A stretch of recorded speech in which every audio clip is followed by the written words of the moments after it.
For years, Congress has talked with no action about regulating or even breaking up big tech.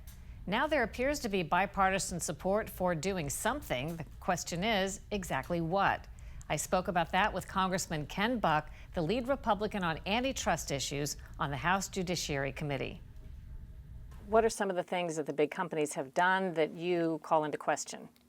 So they have crushed competition. I can give you dozens of examples, but they literally have stolen information from competitors and then used their platform. And that's where the real monopoly is when you go to Amazon, when you use Apple, when you are using Facebook or Twitter, those platforms are near monopolies. And so what they've done is they have then rejected or discriminated against the competitor's product and place their product above that in the searches. And so they have put competitors out of business or forced them to merge or be acquired by these giant companies. What does a regulation, sort of a demonopolization of that industry look like? Well, I see a few things happening. The first thing is I think that the mergers that have occurred, 750 mergers occurred in 10 years, mostly during the Obama administration, that were never scrutinized. I think those mergers can be undone. I think that the Instagram merger with Facebook, WhatsApp with Facebook, YouTube with Google, I think all those mergers can be undone.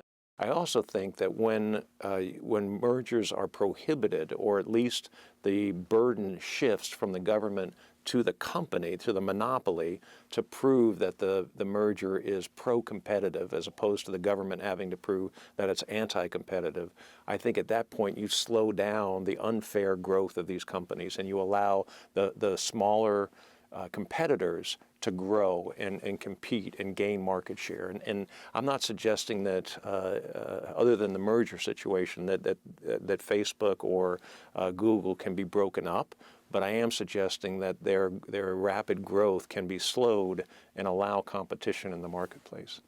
There have been, I think, dozens of hearings with some of these big tech chiefs.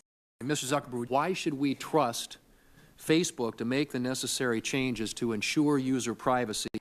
Congress keeps dragging them back in and asking them tough questions, and then nothing seems to happen. Well, number one, these companies have decided in a very rational decision to co-opt both the conservative movement and the liberal movement. They have spent a lot of money in Washington, D.C. and around the country to donate to foundations that would in some ways be the gatekeepers of information or conduct private oversight. And so they have influenced much of what we would think of as oversight. They've also spent a lot of money on politicians in this town. And it's one of the reasons why I have a pledge to not take money from the 5 monopoly platforms signed by 10, 12 of my colleagues, but not signed by 400 or so other colleagues.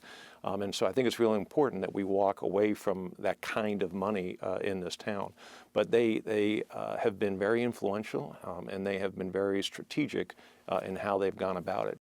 It seems like both political parties want somewhat different things out of big tech if it comes to changes. For example, Republicans may want less restriction of information. Some Democrats have expressed that they want more control of information that they deem to be harmful or bad. It's incredible to me that this has been as bipartisan as it has. And I think it's a great observation. It's been bipartisan for much different reasons, but it's still been bipartisan. Democrats have a big is bad attitude, that any company that gets to a certain size should be punished in some way. Republicans have concerns with privacy laws. They have concerns with competition in the marketplace. The old Chicago school, the Milton Friedman theories of antitrust come into play with a lot of the Republican thinking. But these two sides have come together on Capitol Hill and are moving a lot of legislation forward. A big Google critic was recently named to a top Justice Department antitrust post. However, there are many who insist the government should leave big tech, as offensive as it may sometimes be, alone.